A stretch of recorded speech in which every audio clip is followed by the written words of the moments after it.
Video लेकर के आपके बीच में आए हैं। जैसा कि आपने टाइटल देख लिया होगा, इस वीडियो में बात करने वाला हूं, यदि आप राजनीति में सफल होना चाहते हैं तो इन 5 तरह के लोगों को अपने साथ मत रखिए, और यदि इनमें से कोई गुण का व्यक्ति आपके साथ हो तो उसे तुरंत हटा दीजिए, क्योंकि ये लोग आपको सफलता की बजाय असफलता दिलाएंगे, आपको सफल होने तरक्की करने की बजाय गड्ढे में गिराने का काम करते हैं।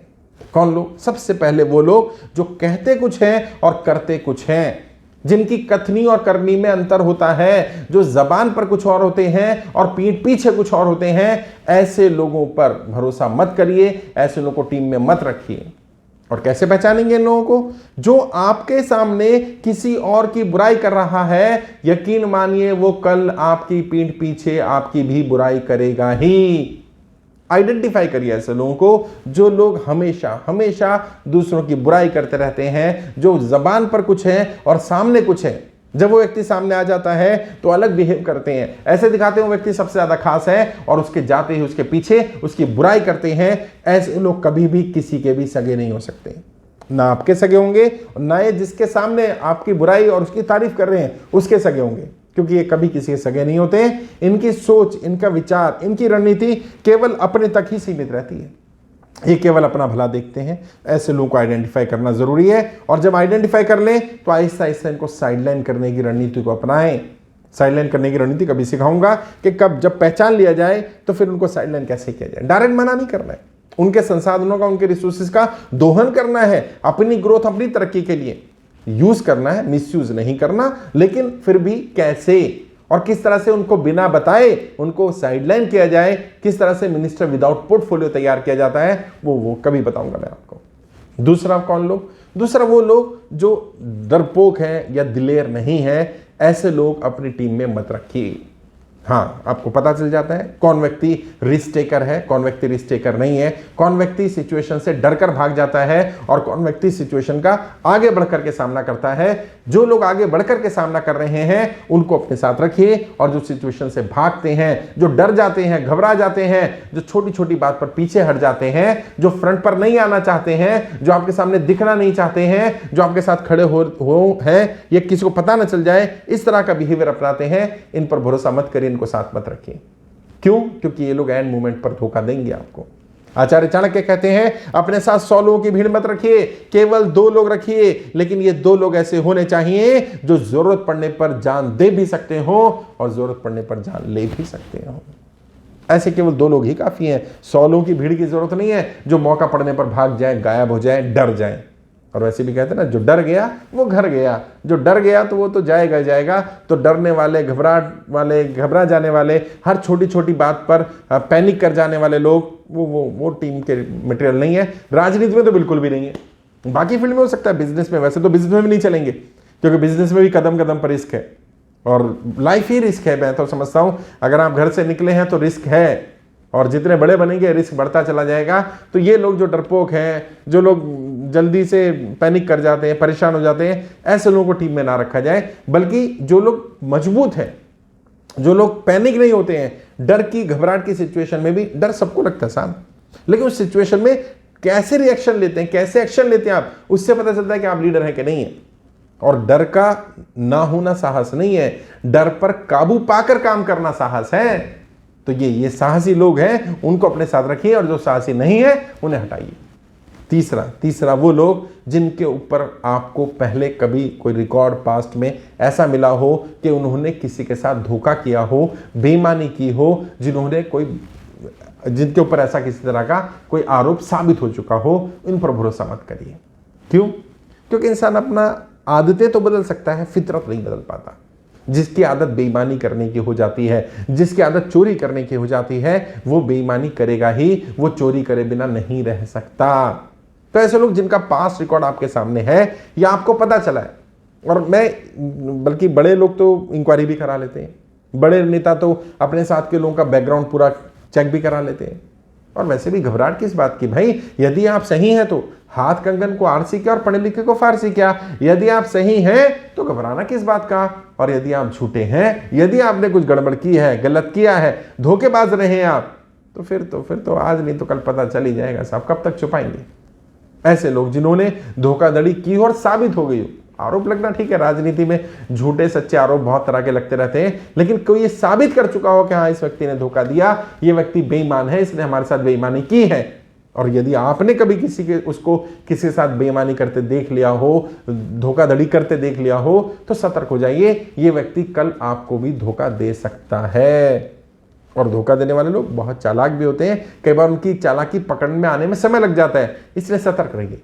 और मैं हर किसी को कहता हूं कि आंख बंद करके ब्लाइंडली किसी को फॉलो मत कर लीजिए, क्योंकि ये बात उसने कही है, हो सकता है उसने जो बातें कही हो वो अच्छी बात कह रहा हो, वो अच्छा ना हो, संभव है। परखो अपने हिसाब से, अपने प्रिंसिपल पर, जो आपने अपने प्रिंसिपल्स बनाए हैं उनके आधार पर परखो। बट मैं रिकमेंड यही करूंगा कि यदि कोई व्यक्ति धोखेबाज है और लगातार धोखा देता रहा है, जिसकी फितरत धोखा देने की रही है, जिसने लोगों को हमेशा धोखा दिया है, वो आपको भी धोखा ही देगा, पूरी संभावना है। लोग कहते हैं नहीं वो बुरा है, कितना ही बुरा हो, मेरे साथ तो बहुत अच्छा है। तब तक ही अच्छा है जब तक आपसे कुछ सुविधाएं मिल रही हैं। जिस दिन आपसे सुविधाएं मिलनी बंद हो जाएंगी, उस दिन हो सकता है वो आपके साथ भी बुरा हो जाए। सतर्क रहिए, अलर्ट रहिए। मैं ये नहीं कह रहा हूं किसी पर शक कर लें, लेकिन इस तरह के लोगों को साथ ना रखें, क्योंकि लॉन्ग टर्म में नुकसान ही पहुंचाएंगे। चौथा, वो लोग जो केवल बड़बोलेपन में बड़ी बड़ी बातें करते हैं लेकिन काम नहीं करते हैं। जब ग्राउंड पर काम करने की बारी आती है, जब रिजल्ट की बारी आती है, उस मामले में 0 0 होते हैं। बड़बोलेपन वाले लोग हमेशा बड़ा बोलते रहना, हाँ ये हो जाएगा, ये हम कर देंगे, अरे उससे तो मेरे संबंध है, अरे उसको तो मैं बोल दूंगा, अरे वो है क्या चीज, अरे वो तो बेकार है, अरे वो तो ये है। तुम क्या हो भाई? केवल बोलते रहना नहीं, बोलने से काम नहीं चलेगा, करके दिखाना पड़ेगा। तो ऐसे लोग जो केवल बोलने में विश्वास रखते हैं, ना कि करने में विश्वास रखते हैं, इन्हें अपने साथ मत रखिए। खासकर से कोर टीम में तो बिल्कुल भी मत रखिए, क्योंकि राजनेता की जो कोर टीम होगी उसमें सबसे पहली प्रायोरिटी अगर देखी जाएगी तो टैलेंट की बजाय वफादारी देखी जाती है। लेकिन फिर भी वफादार व्यक्ति को भी तो कुछ काम करना पड़ेगा। अब ऐसा तो नहीं होगा ना कि वो काम ही नहीं कर रहा है, तो फिर वफादारी भी किस काम की? वो वफादार व्यक्ति दिखाने के लिए तो हो सकता है, लेकिन अल्टीमेटली उसको कुछ काम तो करने पड़ेंगे। काम दे करके देखो, तरीका यही होता है, उसको जिम्मेदारी दो। अब क्या होगा, या तो वो जिम्मेदारी निभा लेगा या भाग जाएगा। और जिम्मेदारी भी उसके कद से, जो आपको लगता हो उसके कद से बड़ी देने की कोशिश करो, और देखो कि वो रिजल्ट लेकर के आता है कि नहीं लाता। कई बार ऐसा होता है, कई बार ऐसा होता है कि दबाव पड़ने पर, बड़ी जिम्मेदारी मिलने पर लोग रिकॉर्ड तोड़ देते हैं, और कई लोग खुद को तोड़ लेते हैं कि लोग आपका साथ छोड़ देते हैं। दोनों केस में आपका फायदा है। अगर मान लीजिए आपने किसी को काम दिया, जिम्मेदारी दी, और वो आपको छोड़कर चला गया, तो आपकी जिम्मेदारी समाप्त। आपको पता चल गया कि मुझे इस पर भरोसा नहीं करना है, या दूसरे नए व्यक्ति को आप ट्राई करेंगे, और यदि वो रिजल्ट अच्छा दे गया तो अच्छी बात है। लेकिन बहुत बहुत संभावना है, लगभग 95%, 99% ये संभावना है कि जो बड़बोले लोग होते हैं, जो केवल बोलने में विश्वास रखते हैं, अक्सर वो काम के मामले में 0 ही निकलते हैं, फिसड्डी निकलते हैं। फिर भी अपने एक्सपीरियंस से चेक करिए उनको, जो कह रहा है, जितना वो कह रहा है उतना, या उसके 90%, 80% भी कर दिया ना राजनीति में, तो वो 100% ही माना जाता है। लेकिन करके लाए, काम करने वाले लोग चाहिए। अल्टीमेटली रिजल्ट ओरिएंटेड लोग ही तो आपको चाहिए, लेकिन जो सिर्फ बोलते रहते हैं, बड़बोले हैं, रिजल्ट ओरिएंटेड नहीं है, उनको साथ रखने का कोई लाभ नहीं है। कोशिश करें उनको टीम में ना रखा जाए, को टीम में ना रखा जाए। 5वें, और ये लोग भी बहुत मिलेंगे, क्या? जो लोग हमेशा इधर उधर की बातें करते रहते हैं और दोनों हाथों में लड्डू रखना चाहते हैं। मतलब संबंध किसी से भी बिगाड़ना नहीं चाहते, जो सबके अच्छे बने रहना चाहते हैं। मैं मानता हूं कि यदि कोई मेरा दोस्त है तो मेरे दोस्त की परिभाषा क्या होगी? मेरे दोस्त की परिभाषा यह होगी, मेरा दुश्मन भी उसका दुश्मन है, वो मेरा दोस्त है। अब ये नहीं चलेगा कि नहीं मेरे तो उसके व्यक्तिगत संबंध है, मैं आपका भी दोस्त हूं, उसका भी मैं दोस्त हूं, ये नहीं चलेगा साहब। हाँ, अगर आपका रोल ऐसा है, आपकी जिम्मेदारी ऐसी है, मान लीजिए आप डॉक्टर हैं, तो आप दुश्मनी ना निभाएं, अपने प्रोफेशन के साथ वफादारी करें। अगर आप किसी और प्रोफेशन में ऐसे हैं तो आप प्रोफेशन के लिए वफादारी करें, लेकिन प्रोफेशनली, पर्सनली नहीं। मैं टीचर हूं, मैं टीचर के नाते किसी से संबंध खराब नहीं करता, लेकिन व्यक्तिगत रूप से, या मेरे जो टीम के लोग हैं उनका अगर कोई दुश्मन है तो वो व्यक्तिगत रूप से मेरा दुश्मन है ही। और मैं तो आगे बढ़कर के इस बात को स्वीकार करता हूं कि मेरे पर्सनली किसी से गलत संबंध नहीं है या किसी से दुश्मनी नहीं है, लेकिन बहुत सारे लोगों ने दुश्मनी मोल ले ली, या बहुत सारे लोग मेरे विरोधी हुए, या मैं उनका विरोधी हुआ, क्योंकि वो मेरे अपने लोगों के विरोधी हैं। यदि कोई व्यक्ति मेरे खास व्यक्ति का विरोधी है तो वो मेरा हितैषी कैसे हो सकता है साहब? और मैं यही परिभाषा मानता हूं, आपको भी यही सिखाता हूं। यदि आपका कोई दोस्त है तो वही आपका दोस्त है जिसके दुश्मन आपके भी दुश्मन है, आपके दुश्मन उसके दुश्मन हो जाएं। ये है दोस्ती की परिभाषा। दोस्तों के दुश्मन कॉमन होते हैं, हाँ, क्योंकि उसकी दुश्मनी है तो फिर ये आपकी दुश्मनी भी है, क्योंकि वो नहीं तो होगा क्या, उसकी दुश्मनी किसी के साथ है, उसका विवाद किसी के साथ है, आप उसके साथ चले जाते हैं लड़ने के लिए, लेकिन आप उससे दोस्ती रखे हुए हैं जिसका विरोधी है, तो आप कहते नहीं भाई मैं इस लड़ाई में नहीं लड़ूंगा, तुम लड़ लो, बाद में फिर मैं दोस्ती निभाने आ जाऊंगा। तो किस काम की ऐसी दोस्ती भैया? दोस्ती तो यही परिभाषा है ना। और हम बड़ी लड़ाई लड़ने जा रहे हैं। राजनीति एक बहुत बड़ा युद्ध है, आप बहुत बड़े समुद्र में उतरने जा रहे हो। आपको पता तो होना चाहिए जो आपके खेमे में खड़ा है वो पूरी तरह से आपके खेमे में खड़ा है, लेकिन जो इधर उधर की बात करे, जो इधर भी रहे उधर भी रहे, जो दोनों हाथों में लड्डू लेना चाहे, ऐसे लोग कोर टीम में नहीं होने चाहिए। हाँ, बाकी टीम में रह सकते हैं, कोर टीम में इनके लिए जगह नहीं है।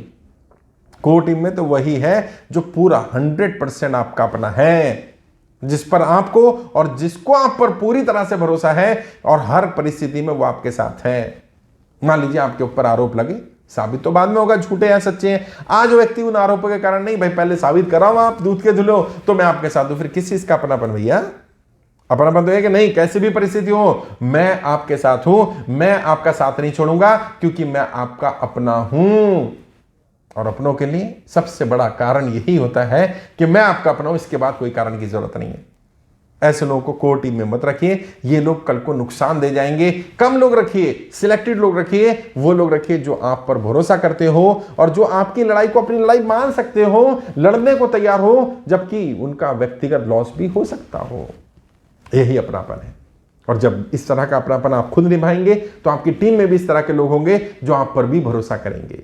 आज मेरी टीम में ऐसे बहुत सारे लोग हैं जो कुछ लोगों से सिर्फ इसलिए अपोजिशन में पहुंच गए या अपोजिशन में आ गए क्योंकि वो मेरा विरोध करते हैं, बस उनकी व्यक्तिगत कोई लड़ाई नहीं। ऐसे मेरी भी व्यक्तिगत किसी से लड़ाई नहीं है। व्यक्तिगत रूप से अगर किसी व्यक्ति के बारे में मुझे पता चलता है उसके साथ गलत हुआ, उसके साथ उसके परिवार के साथ गलत हुआ, मैं आगे बढ़ के फोन कर लेता हूं, लेकिन वो ये सोचे कि मैं वैसा ही बिहेव कर दूंगा, वो संभव नहीं है। वो संभव नहीं है। वो तो मेरे अपनों के लिए है, वो तो मेरे उन दोस्तों के लिए, उन रिश्तेदारों के लिए, उन अपनों के लिए जिन्होंने हर स्थिति हर परिस्थिति में मेरा साथ दिया। कल हालात अच्छे हुए सब आ गए, हालात खराब हुए फिर चले गए, तो फिर ये अपनापन थोड़ी है साहब। हैं आप साबित करके आ जाओ आप सही हो, फिर हम आपके साथ आए, फिर तो दुनिया साथ आ जाएगी। फिर आप में और औरों में क्या फर्क रह गया? नहीं, आप अकेले नहीं है, ये विश्वास कि नहीं मैं आपके साथ खड़ा हूं इस संकट की स्थिति में, इस बुरी स्थिति में, तो फिर अच्छा वक्त भी उन्हीं के लिए होगा, होना भी चाहिए। जिसने भी आपके बुरे वक्त में आपका साथ दिया, आपका अच्छा वक्त उन्हीं के लिए होना चाहिए। मैंने भी ये तय किया, मैं आपको भी ये रिकमेंड करूंगा। मेरा अच्छा वक्त हर उस व्यक्ति के लिए है जिसने उस संघर्ष के दौर में मेरा साथ दिया था। आज मेरा अच्छा वक्त उनके लिए है। आज मेरे संसाधन, मेरा दफ्तर, मेरी सारा सामान उनके लिए खुला है जिन्होंने संघर्ष में मेरा साथ दिया, उनके लिए नहीं जो संघर्ष के दौर में मुझे छोड़कर चले गए। ये नहीं, आप साबित कर दीजिए, पहले संघर्ष से उबर आइए, इस संकट से उबर आइए, फिर हम आपका साथ दे देंगे। नहीं, ऐसा नहीं होता, आपको भी समझना होगा। तो मैंने कोशिश की इस वीडियो में बताने की कि इन 5 तरह के गुणों के व्यक्तियों को अपने साथ ना रखा जाए, ना रखें। सफल लोग नहीं रखते हैं, और अगर रखेंगे तो ये लोग आपको सफलता की बजाय असफलता के मार्ग पर ले आएंगे, आपका नुकसान कर देंगे।